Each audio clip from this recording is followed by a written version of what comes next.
Hello everyone, my name is Danish Buns, and welcome to this episode of A Noob's Review. I know I delayed it a little bit there, don't know why, just felt like it was necessary to accentuate the awesomeness of this show. Today I'm going to be reviewing Don't Starve, a survival game that actually has a little bit more to it than just remembering to incrementally eat small amounts of food at specific points during a day. Having been in beta for quite some time, Don't Starve has recently become available on Steam as well as the Chrome store, as it can be played in your browser as well. This game was developed by Klei Entertainment, who are already famous for Shank, Shank 2, and Mark of the Ninja.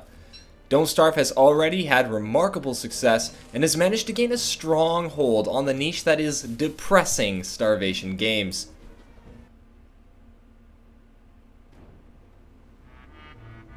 Starting out in the middle of nowhere, your character finds himself trapped in a world quite hostile. Given absolutely nothing, it becomes your mission to survive off the land by scavenging for materials of all ranges of functionality. Items from blocks of flint to piles of poop lie scattered all over the vast unnamed land, and only by fully exploring the land can you manage to fend off hunger, sickness, and vegetarianism. However, exploring this world is not without its consequences, as monsters also prowl through these lands, looking to feed off the little amount of meat that remains on your incredibly frail body. Thankfully, with the use of interesting quote-unquote science machines, you'll be able to defend yourself from these creatures, wielding the mightiest of spears and wearing the best grass armor that coin can buy. Seriously though, grass armor? How is that a thing? After gearing up, you continue to explore and discover, and find that there is so much more depth to this game than you previously assumed. Survival becomes less of a struggle, and more of a byproduct of simply being awesome, as you tame the land with fairy magic and toy weaponry. But, as soon as night falls, those weapons become not nearly effective as they need to be. Because during the night, stepping out into the wilderness is a death sentence without light, and sitting in your hovel hoping that you don't get crushed by an onslaught of enemies is how you pass those hours by. As your state of mental health slowly decreases due to lack of sleep, monsters of nightmarish nature begin to appear, looming off in the distance, watching and waiting as you descend into madness. Completely trapped, with time crawling by as you sit near your fire, you end up staring into the looming darkness, realizing that starvation may be the least of your problems.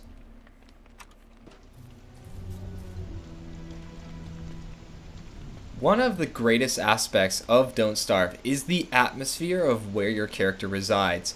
Using a gothic cartoon style at first seemed comical, but it very quickly instilled a sense of desperation and confusion to this survival game.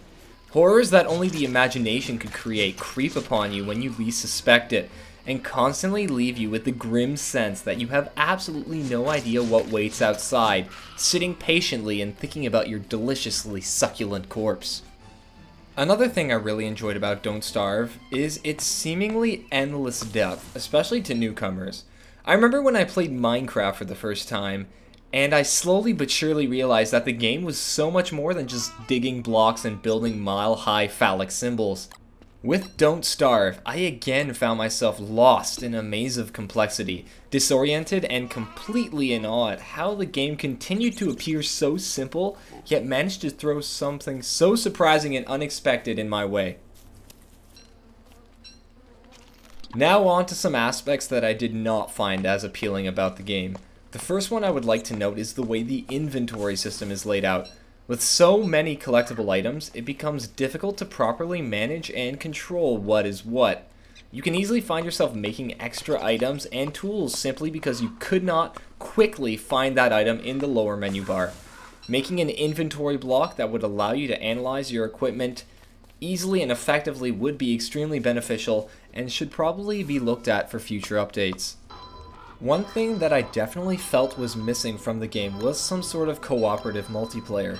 Unfortunately, the developers at Klei Entertainment do not have the resources to properly set up a multiplayer mode, since they are dedicated to ensuring that the single player experience is as enjoyable as possible. While I of course commend them on their single player experience, I definitely feel that adding a 2 to 4 player co-op mode would be magnificent, and it would add a great level of enjoyment to my own gameplay, as I am incompetent to the point where I will never make it past my 10th day on my own. I should say that while Don't Starve does miss out on this multiplayer experience, it makes up for it with a stellar single player mode as well as quite a variety of unlockable characters that can change up the challenge every time you venture into a new game. And you will be venturing into new games often, as death is easier to achieve than you might imagine. After dying multiple times throughout this game, I can safely say that this game deserves an 8 out of 10, and that I would not last a week outside of my comfortable chair with a delicious box of Twinkies within arm's reach. Anyways, that's it for me. My name is Danish Buns. Guys, if you enjoyed this video, then you're clearly an awesome person, so give yourself a pat on the back. If you do not enjoy this video, you probably shouldn't watch anything else on my channel because it's basically the same thing. That's it for me. My name is Danish Buns. I will see you next time.